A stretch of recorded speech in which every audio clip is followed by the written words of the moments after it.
Hey, what's up, everybody? Welcome back to News Dose. So, we just got a new report today about a now canceled Xbox console that we've heard a lot about throughout this generation. This is something that we've talked about in the past, being their cloud-based option. This was going to be a super affordable way to buy into the Xbox ecosystem without paying that full-fledged console price, and it was going to be a way for them to basically reach more customers. In certain ways, I think that this is a pretty good idea on paper. So, what exactly happened with all this, and why did it get canceled? Well, Windows Central just gave us one reason why, which we're going to talk about here in just a moment, but I also don't think that this is necessarily the entire story, and I'll get into that reason as well. Now, do also stay tuned for a surprising but very welcome remake that was just announced today, and then also an update for Beyond Good and Evil 2. Yeah, we actually got a small update for that long awaited game. Before we get started, though, I do want to go ahead and clarify something that we talked about in yesterday's video. I don't usually clarify things this way, but I was a little bit surprised by the amount of comments in yesterday's video that didn't really seem to understand what I was trying to say. Forza Horizon 4 will be delisted later this year on digital platforms, and I said that this is one of the reasons that physical games are important, which I 100% stand by. I actually wonder if some of you all listen to what I say in these videos sometimes, because what I didn't say is that if you buy it digitally, you can't play it after it gets delisted. I never said that. In actuality, if you listen to what I said, not only did I let people know that, but I also encouraged them to buy it digitally before it gets delisted. That way they can play it after it gets delisted. I even had some people thank me for letting them know that, and by the way, you're welcome. I also mentioned that I understand that this type of thing happens frequently to racing games because of licensing issues. This isn't really a surprise outcome for a racing game, and I didn't say that Xbox was evil for doing something like this. However, these are reasons that I think physical games are important because let's just hypothetically say that if somebody wants to play Forza Horizon 4 next year, and if they don't already own it, because not everybody discovers games at the same time, and if they want to legally play it next year after it gets delisted, their one single option will then be to buy it physically. That's all I was really trying to say, and I was a little bit surprised by some of the comments that didn't exactly seem to understand that. So I just wanted to say that real quick, but with that out of the way, let's just go and get right into our first topic, which is also about Xbox, because we just got a new report about a canceled console that we've heard a lot about these past 4 years. Their cloud-based console codenamed Xbox Keystone. In a lot of ways, I do like the idea of this device on paper. It's more or less a cheap alternative to a full-fledged console. It would open the door for a lot more people to jump into their ecosystem without paying that premium console price. The only problem is that it got canceled, and thanks to a new report, we now know one reason as to why.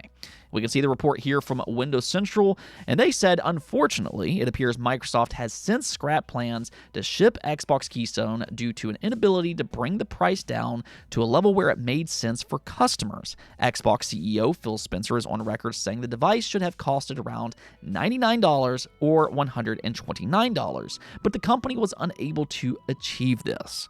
Now, I think that does make a lot of sense because you really don't want the price to go up much more than that. The entire point of a device like this is for it to be a super affordable alternative. And if the price gets too high, then they'll start to get questions. Why not just pay a little bit more for the Xbox Series S, which can often be found at a pretty good discount? I, however, don't believe that this is the only reason that Xbox canceled Project Keystone. Despite the report by Windows Central, the writing has really been on the wall for quite some time, and this was made clear throughout the FTC versus Microsoft trial just last year. In the FTC documents, while speaking to Phil Spencer, he touched up on Xbox Cloud streaming, and let's just go take a look at what he had to say. We have cut almost all feature work and investment in new server infrastructure, new xCloud infrastructure. I would say our investment in specific xCloud is probably in the single-digit millions in fiscal year 2023.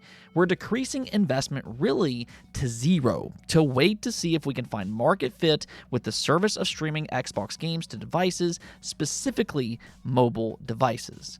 So, I mean, I really think that reveals another major reason as to why Project Keystone never made it to the market. Well, I think that there's truth in what Windows Central is saying. I do believe the price tag had something to do with its cancellation, but I think the FTC versus Microsoft case also made it clear that's not the only reason. Phil Spencer spelled it out pretty loud and clear there. They have taken a step back from Xbox cloud streaming because Xbox hasn't really had the success in cloud gaming quite the way they hoped they would have. The reason for that is because gamers have yet to really show a resounding interest in their cloud gaming service. And I also think that that kind of shows up in their statistics that they also talked about. I mean, this was one of the most talked about topics during the FTC trial, which I reported on extensively for a very, very long time. And during that entire ordeal, cloud gaming was a major hurdle for both the FTC and the CMA. And Xbox just kind of kept telling them that most people who use their cloud streaming service actually use it more as a way to test games out before downloading them locally on their console. So, I mean, yeah, I do believe what Phil Spencer said in this case. I think they have severely cut their budget for cloud game streaming, which, I mean, also would explain why their streaming service has lacked faster progress these past few years. Now, I mean, who knows, though? Maybe they'll reapproach Project Keystone sometime in the future. We can't rule that out. That still seems to be on the table based on Phil Spencer's statement. But for right now, it seems like they have taken a step back, which includes canceling Project Keystone for the time being. Let me know what you all think about all of this, though. Are you disappointed by this news, or is it just no big deal? For me personally, I think their focus would be better suited for a handheld console that plays games locally. Now, let's go talk about a remake, though, that took me by surprise this morning. I was not expecting this, but now that I've seen it, I'm all for it. Capcom just teased Dead Rising Deluxe Remaster, which will be out sometime in 2024, and despite them calling this a remaster, it kind of reminds me of what Nintendo did with Metroid Prime Remaster. It really seems more in line with a remake than anything else. Thanks to Gematsu, you can see pictures here from the PlayStation 4 remaster compared to this new version, and yeah, I mean, it's a pretty big difference. This is a huge, huge improvement, though there is one thing that a lot of people seem to be a little bit surprised about.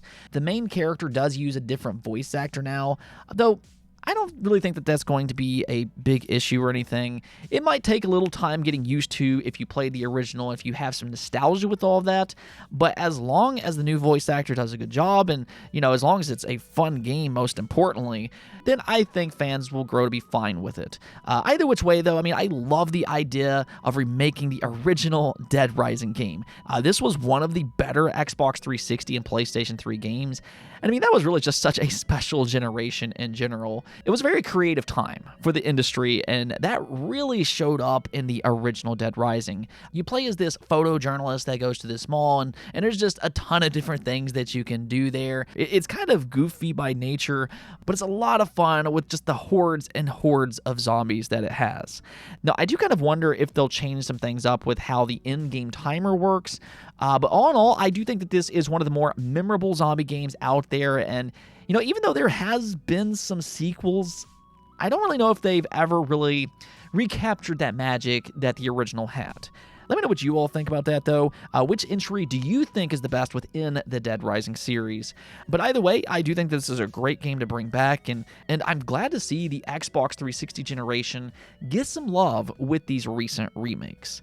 Now, hopefully, though, this remake will be done right, and I guess that is one thing that we'll have to kind of wait and see, just because right now we don't really have a lot to go by. Just this small teaser, but again, supposedly it is planned for sometime in 2024, and hopefully that means we won't have to wait too long for a more fleshed out trailer.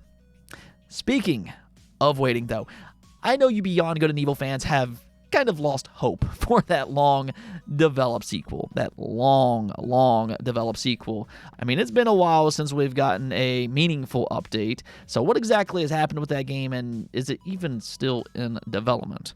Well, not only did Ubisoft just confirm that it is indeed still in development, but they also mentioned that the 20th anniversary edition that they just launched yesterday has some new content that connects the game with the sequel. You can read their tweet here, which says, yes, Beyond Good and Evil 2 is still in development, and we cannot wait for you to discover more about Jade's past in the 20th Anniversary Edition. So I'd say even if you've already played the original, this might be a good excuse to jump back in with that 20th Anniversary Edition. I mean, for that matter, because it's been such a long time between releases, it's really a good thing that we have this 20th Anniversary Edition. That way, not only new players can kind of join in and see what all of the excitement is about, but it's also a great way for longtime fans to kind of refresh their memory before that eventual sequel releases. If anything else, hopefully this is a good sign that Beyond Good and Evil 2 is making good progress in development and that we'll see it sooner rather than later. I mean, it's quite a hope by this point, but crossing my fingers. Anyways, though, that's going to be it for this episode, but if you enjoy this type of content, do make sure to hit that subscribe button, and until next time, peace out.